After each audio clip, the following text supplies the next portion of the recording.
Leader की बेइज्जती नहीं होती, बेइज्जती होती नहीं उसकी, क्योंकि आपको पता है बेइज्जती होती क्या है? नहीं, बेइज्जती जरा तो उसको समझिएगा जरा प्लीज, नाजुक बात है। ईगो, मेरी देखें, ईगो की 1000 डेफिनेशंस और होंगी।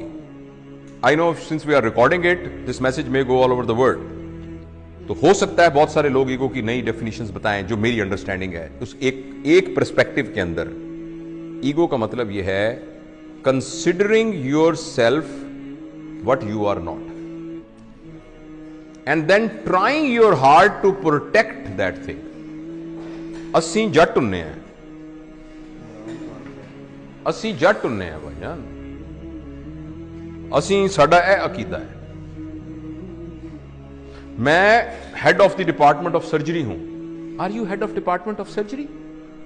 अगर अभी आपका एक्सीडेंट हो जाए, अल्लाह नाम, किसी का एक्सीडेंट हो जाए और उसको हेड इंजरी होके और वो वेंट के ऊपर पड़ा हो, किधर गया head of department of surgery भाईजान? It's only a software which is in your mind. किधर गया? मैं जट हूं, मैं फलां हूं, मेरा वो अकीदा है, मेरा ये अकीदा है। दिस इज, गौर से सुनिएगा मेरा फिक्रा, considering yourself what you are not and then trying to protect it। मैं वार्ड का प्रोफेसर हूं, you are actually not। आपका नाम जावेद इकबाल है, आप जावेद इकबाल हैं, आपको रिस्पॉन्सिबिलिटी दी गई है head of department of surgery की, जो कुछ अरसे के बाद आपसे ले ली जाएगी, और आपसे पहले भी एक बंदे को दी गई थी। So if I am head of department of surgery, I forget that I am Javed Iqbal. अगर मेरे हेड ऑफ डिपार्टमेंट सर्जरी के ऊपर कोई हट लगा, जरा सा भी दब्बा आया, यानी ये कि मैं कमरे में आया था, उठ के खड़ा नहीं हुआ, ऐसी की तैसी इनकी जरूरत क्या हुई खड़े? इसका नाम ईगो होता है। Ego is protecting your understanding about your self which you are not. इसका नाम बेइज्जती होता है। थोड़ी देर के लिए आपको पता लग जाए कि मैं हूं क्या, थोड़ी देर के लिए आपको पता लग जाए कि मैं हूं क्या, आपकी सारी ईगो खत्म हो जाएगी। और सच भी यह कि हम कुछ भी नहीं है। और अगर आप इजाजत दें और थोड़ी देर के लिए ट्राई करना चाहें, मैं जरा मास्क ले लूं क्योंकि मैं आपके जरा करीब आ रहा हूं 6 फुट के डिस्टेंस से। अगर फर्ज करें मैं ऐसे मिसाल के तौर पे कह रहा हूं, आपको सिर्फ यह कहूं कि मुंह आपका बंद कर दूं और नाक भी बंद कर दूं, सिर्फ आपको पता है हवा के अंदर ये जो मॉलिक्यूल फिर रहा है ऑक्सीजन का, जो कि हवा से निकल के आपके नाक के थ्रू आपके लंग्स में गया, और लंग्स से फिर आपकी मेम्ब्रेन से क्रॉस होता हुआ ब्लड में गया, और ब्लड से आपके ब्रेन में गया, और आप अलर्ट हुए। इसको कितनी देर के लिए रोक लें, the human being will become a carrot, जिसको वेजिटेटिव फॉर्म कहते हैं। आपने सुना वेजिटेटिव फॉर्म?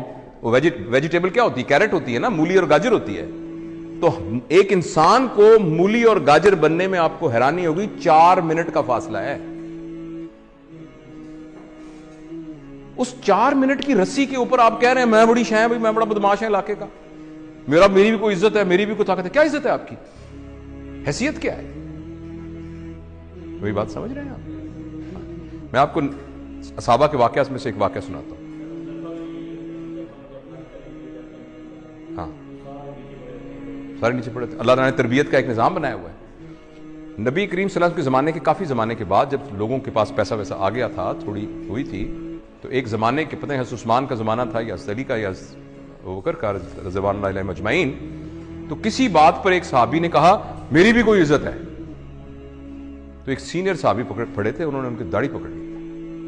कहने लगे तुमने क्या कहा? ये क्या कहा तुमने सुना नहीं? इज्जत तो अल्लाह और अल्लाह के नबी की है, तुमने कैसे कह दिया?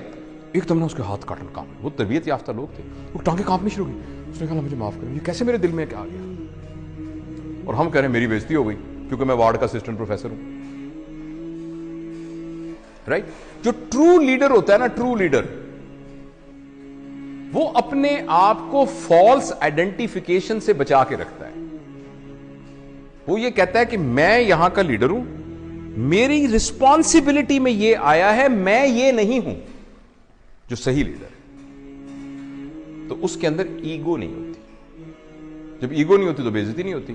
तो मैं अगर कोई भी उठ के खड़ा नहीं हो रहा, मैं तो अपने आप को समझ नहीं रहा इस काबिल के मेरे लिए कोई खड़ा हो, तो मैं तो महसूस भी नहीं करूंगा इस बात को, अगर मैं ये समझ रहा हूं। और अगर मैं ये समझ रहा हूं कि नहीं मेरी एक हैसियत थी, उठ के क्यों लोग खड़े हुए, तो मेरी बड़ी बेइज्जती हो जाएगी। और इस बात पर कि आप उठ के खड़े नहीं हुए, हो सकता है मैं नहीं वर्कशॉप लेता। फिर तो बैच ही बड़ा अजीब है जी, उठ के खड़ा ही नहीं हुआ ऐसा। ये